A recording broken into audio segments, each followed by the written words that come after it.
5, 4, 3, 2, 1. Amigos, ¿cómo están? Es un gusto saludarlos. Muy buenos días en este inicio de semana. ¿Qué tal? ¿Cómo les fue? Reyes, ¿qué tal? ¿Le trajeron lo que pidió? Pues esperemos que sí. Miren, lo que sí nos trajeron son buenas noticias, al fin buenas noticias dentro de tantas noticias preocupantes.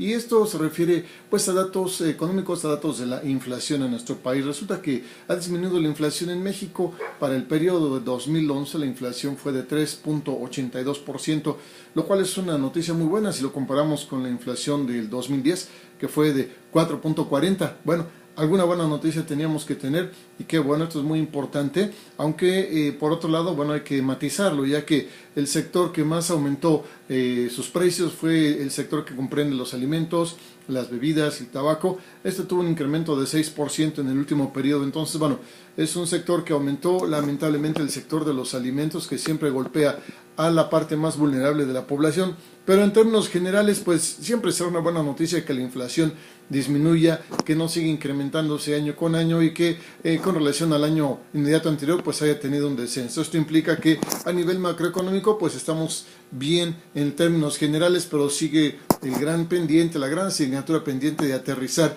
esas mejorías en los bolsillos de la población.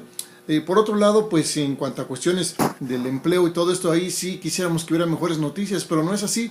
Fíjese usted, del sector informal, el sector informal generó 3 de cada 4 empleos que se produjeron en nuestro país. Imagínense, el sector informal generó 3 de cada 4 empleos que se produjeron en nuestro país. El sector formal solamente alcanzó a generar un empleo.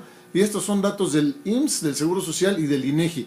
No son datos de la oposición o de algún partido contrario al que está actualmente en el gobierno. No son datos de instituciones oficiales que, cruzados, confrontados, pues nos arrojan esta información.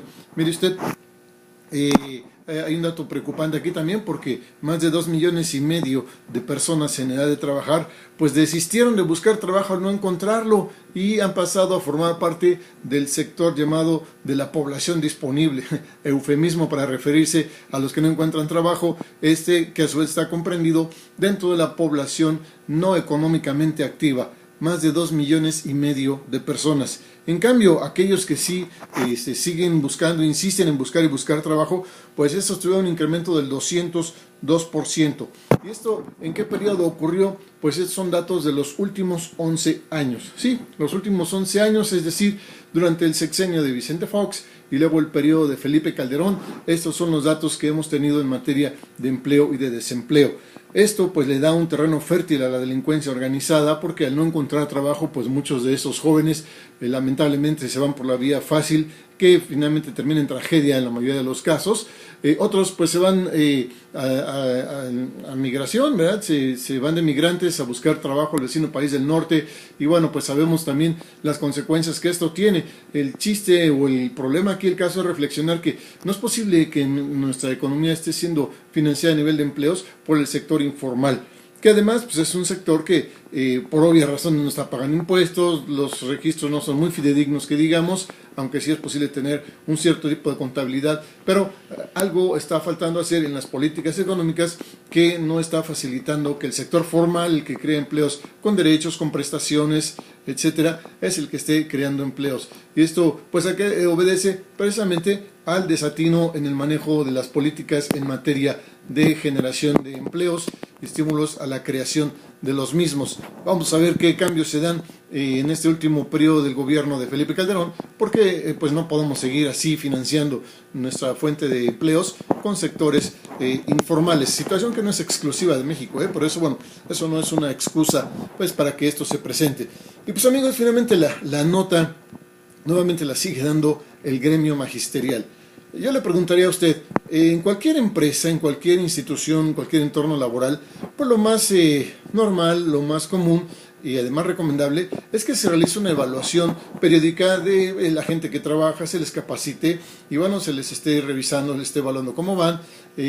Cuando no cumplen con estas expectativas, pues se les puede dar alguna oportunidad, tienen que hacer correcciones. Pero si reiteradamente se caen estos incumplimientos, pues simplemente se les da de baja. ¿Conoce usted algún empresario o alguna institución donde estén dispuestos a seguir tolerando y sobrellevando a gente que no es capaz de aprobar una evaluación de aptitudes del trabajo que está desempeñando? ¿A usted le gustaría que vamos a pensar, un médico que no se ha actualizado, le hicieron una cirugía muy importante, un médico que a lo mejor no ha aprobado las evaluaciones mínimas, un médico que pues quizá ni siquiera tiene la aprobación de su propio colegio de profesionistas. ¿Confiaría usted su vida a una persona así?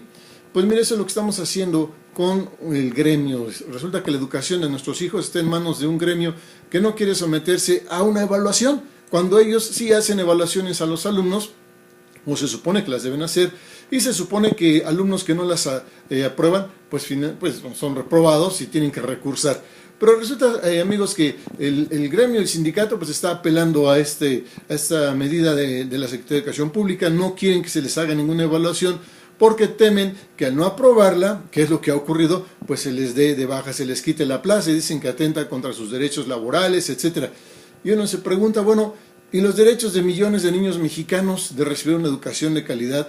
Los derechos de nuestro país como sociedad de construir una sociedad más justa, con mayores oportunidades de desarrollo y de crecimiento apalancados en la educación, ¿esos dónde quedan?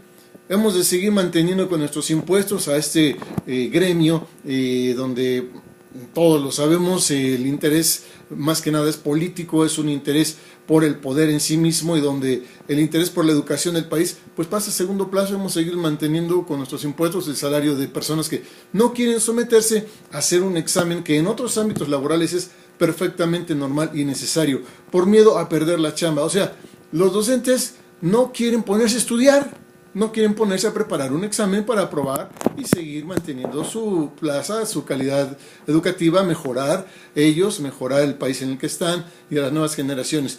¿Qué le parece? Y esto pues claro que va en detrimento del trabajo de aquellos que sí son verdaderos docentes, porque sí los hay, no todos son así.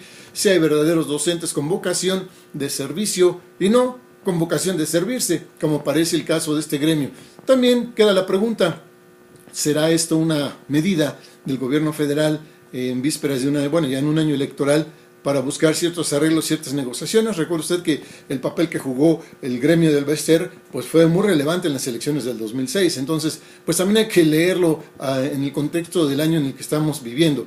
Pero finalmente, pues los grandes afectados son nuestros niños, nuestra sociedad, que no tienen los docentes que realmente necesita, que ni siquiera quieren estudiar un poquito para aprobar un examen porque piensan que atenta contra sus derechos. ¿Usted qué piensa, amigo? Pues hasta aquí les dejo el comentario. Como siempre, les recuerdo, en la búsqueda de la verdad está la libertad. Gracias.